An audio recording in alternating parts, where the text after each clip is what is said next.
Question de Maria. J'achète un studio à Paris, lequel restait vide depuis plus d'1 an. Est-ce que je peux déterminer librement le loyer au locataire que je trouverai, ou est-ce que je dois me référer strictement au prix du mètre carré fixé par la loi d'encadrement des loyers, entrée en vigueur depuis juillet 2019?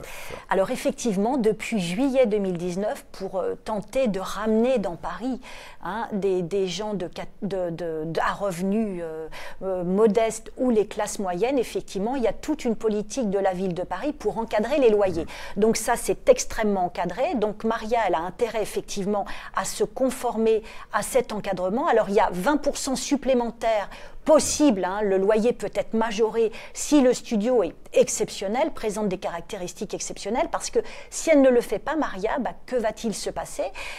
Son locataire, ultérieurement, peut saisir une commission de réévaluation et on lui demandera le remboursement de tous les loyers ab initio. Donc ça peut être très pernicieux pour Maria. Donc elle a intérêt à se conformer, à se référer à cet encadrement des loyers, oui, bien sûr. Encadrement des loyers, juste, on va préciser, Nathalie, que ça concerne la location nue et Tout meublée. à fait.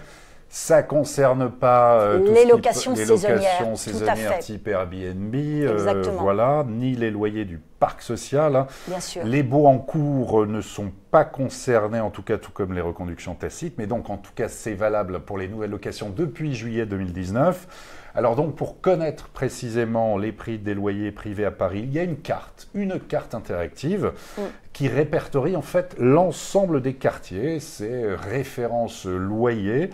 Donc ça renseigne sur les caractéristiques du logement, c'est-à-dire le nombre de pièces, l'époque de construction de l'immeuble, le type de location, si c'est nu ou si c'est meublé, et puis l'adresse du bien immobilier. Il faut savoir que par exemple un studio en meublé situé rue Mirabeau à Paris dans le 16e arrondissement, en location meublée, il a un loyer de référence de 30 €. Il est à 21 € en minoré, 36 € en majoré.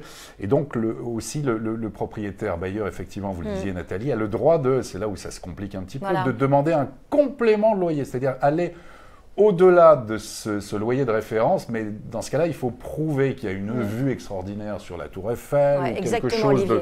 Tout à fait, et ça ne peut pas dépasser 20% du loyer médian. Et voilà, en tout cas, sur ce complément de loyer, je vous incite vraiment à aller sur le site référence des loyers pour voir, en tout cas, quartier par quartier, rue par rue, cet encadrement des loyers qui est mis en place depuis juillet 2019.